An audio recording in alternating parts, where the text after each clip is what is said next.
Something happened in the world that hasn't happened anywhere else. Around 70,000 people were arrested and thrown inside during a state of emergency, just for having tattoos on their faces, walking a bit strangely, or even appearing slightly suspicious. They were imprisoned without any warrants. Because of that, it's said that some innocent people also ended up behind bars. That part is actually true. The same water used for drinking is also used in the bathroom. There's just one Indian-style toilet next to the water. It's always dark inside. Unless someone outside switches on the light, no one knows what happens inside. They are kept in such conditions for 15 to 30 days. If someone asks in the jail, why is it like this? The answer is always the same. CECOT, the world's biggest prison, inside are 40,000 hardcore gangsters. This story is from El Salvador. You may have heard about El Salvador. It's a small point on the world map. The jail they built there is unlike anything even Hollywood could imagine. If you ever go inside, you'll see 80 inmates cramped into one room. In each of these places, the death count is never in single digits, always in double digits. If we go back 2 or 3 years, El Salvador was dominated by 2 gangs. One was called MS-13 and the other was Barrio 18. The crimes these rival gangs committed were endless. For every 100,000 people, 104 were dying each year because of these 2 gangs. The current president of El Salvador, Nayib Bukele, wanted to end this. His brainchild is this CECOT prison. Usually in jails, there's always a small hope that inmates might one day get out, meet their families, or get visitors. But in CECOT, once someone enters, they never leave. They don't even step out of the building. The same room is where they live. In a single room, 80 people share just one toilet. This is how they're kept. Even today, though they've been inside for years, police are afraid to approach them. Officers wear masks when dealing with them because their relatives, also gangsters, roam outside freely. If it's known that a certain person is imprisoned, their life outside is at risk. From top to bottom, the prison is run with strict service protocols. There are 600 such individuals in the most dangerous tier, so today let's talk about all of it.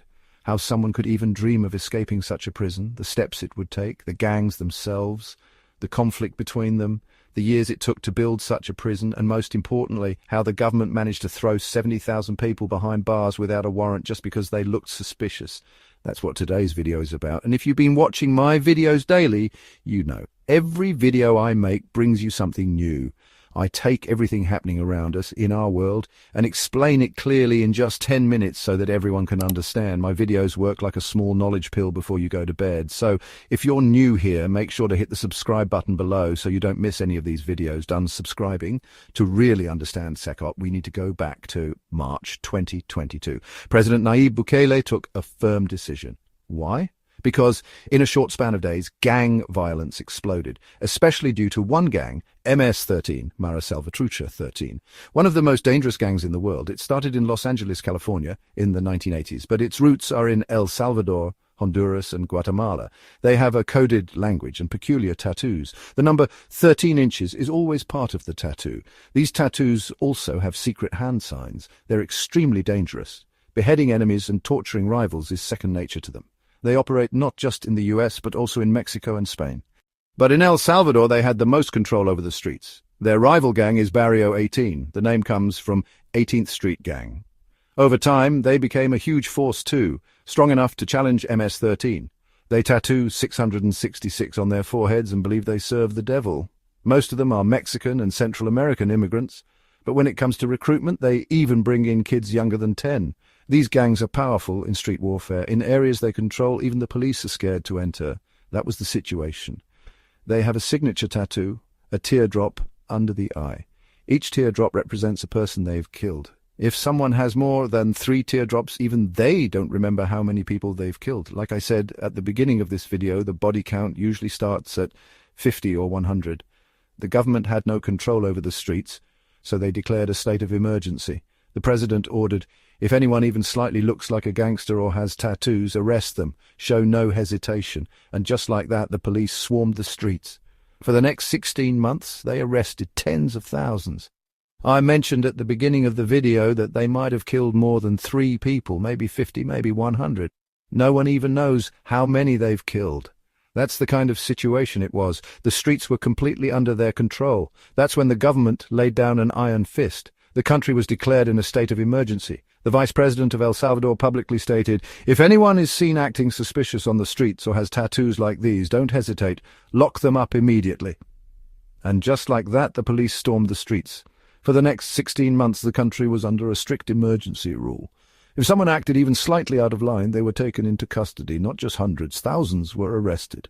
Around 70,000 people were locked up. All the existing prisons in El Salvador were overflowing. They didn't even have space for basic human movement, so they decided, let's build the biggest prison in the world.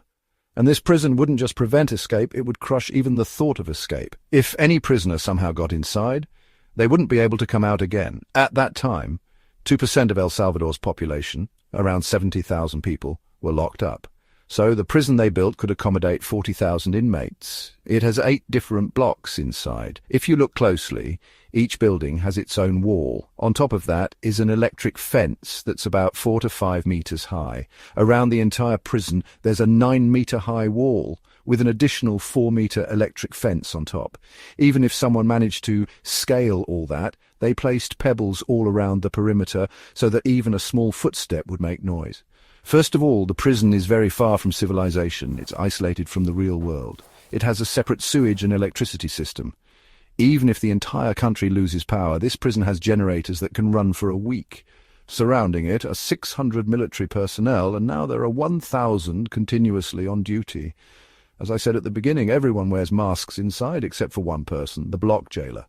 He's a strong-hearted man, and he doesn't wear a mask.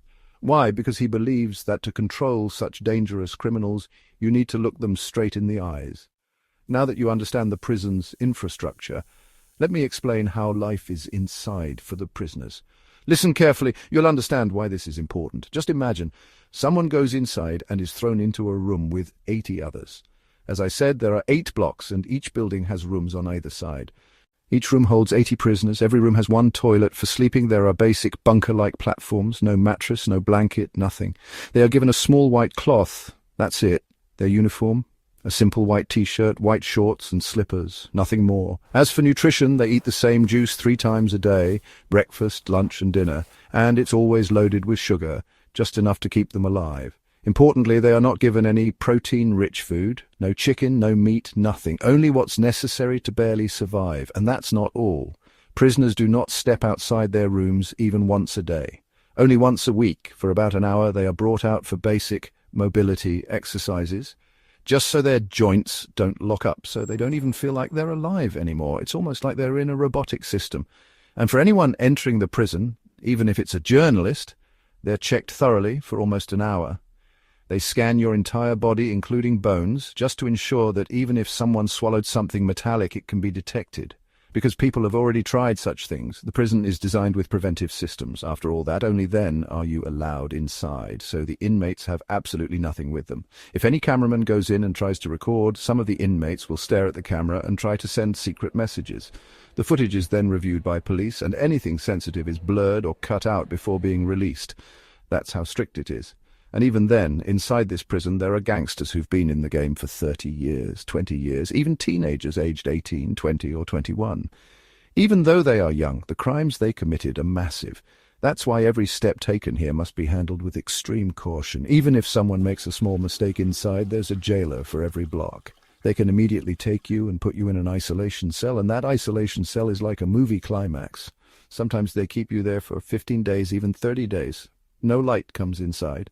The same water is used for drinking and the toilet. It's an Indian-style toilet, and right next to it is the water you drink. It's completely dark. Unless someone outside turns the light on, you can't even know what's going on inside. They keep you there for 15 or 30 days. If you ask the jailer why such harsh treatment, he says only one thing. The people inside aren't normal. Anyone in a place like this will break. Even the most hardened gangster will be forced to surrender from within. And once someone enters this prison, there's no meeting family, there's no maintaining even a small connection with the outside world, and it's not like they stay only for a certain time, not like 10 years and then they're out, or 5 years and out. No, once you're in, it's lifelong. And you know what the worst part is? There's one person, an MS-13 gang member.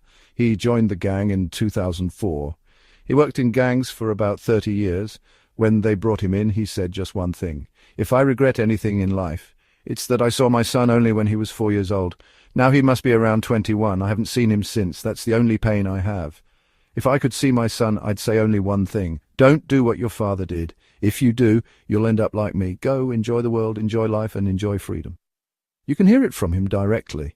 I feel bad because I seen my son the last time when he was 5 years old, and he's 21 years old right now. I want to see him. I want to tell him, hey, don't do the same thing that your dad did. Look for a good life.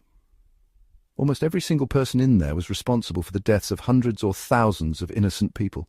That's why they're under such heavy security. And now here's the worst part.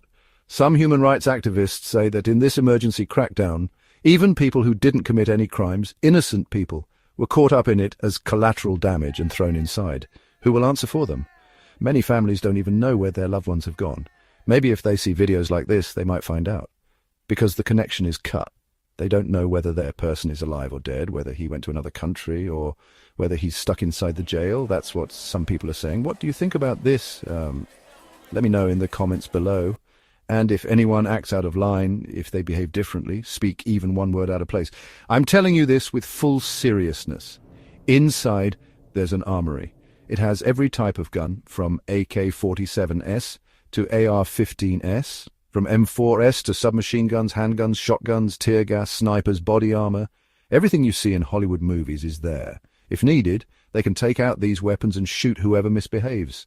That's why most of the gangsters inside behave very cautiously. And speaking of those gangs, let me give you a small example about MS-13. To become a gang member, you have to pass 3 rules. For 13 seconds, the entire gang beats you physically. You have to endure it without making a sound. If you're a girl, they abuse you. You have to endure it. You must kill a close relative or family member. That's written in the gang's rule book. And finally, you have to get some satanic imagery tattooed on your body. This is how deeply brainwashed they are when they come in. So obviously people like this must be handled with extreme care. So what do you think about this entire jail system and this situation? Let me know in the comments. I explained everything in simple words that everyone can understand. This is all about CECOT, the world's largest prison in El Salvador. Every single day I want to take an important topic like this and talk about it because there are even prisons like this in the world. People don't value the freedom we have. We go out every day, see the world, breathe fresh air, and many people take it for granted. We should never break the rules. That's the moral here. There's no use in regretting mistakes after you've already committed them. Anyway, this is about CECOT, the world's largest prison in El Salvador. What are your thoughts on it? Let me know in the comments. And if you've watched this far, that means my videos are engaging you and giving you some value. Thank you so much for that. The watch time you're giving me, the love you're showing me, it motivates me to work hard and bring you content like this every day. I put my soul into making these videos. Don't ever miss them. Watch them every night before going to sleep. This is about CECOT, the world's largest prison in El Salvador. What's your opinion on it? Let me know in the comments below. And if you've watched the video all the way till here, that means my videos are capturing your attention and providing you value. Thank you so much for that. The watch time you're giving, the love you're showing, all of that inspires me to work hard and bring such videos to you every day. It makes me want to put my heart into what I do. Don't ever miss my videos. Before going to bed at night, just a small knowledge pill. My video will be useful to you, so press that subscribe button below and stay connected. Already subscribed? Done, and I'll meet you again tomorrow. Let's all grow together. Let's all rise together. Rise above crime, rise above arrogance, rise above hate.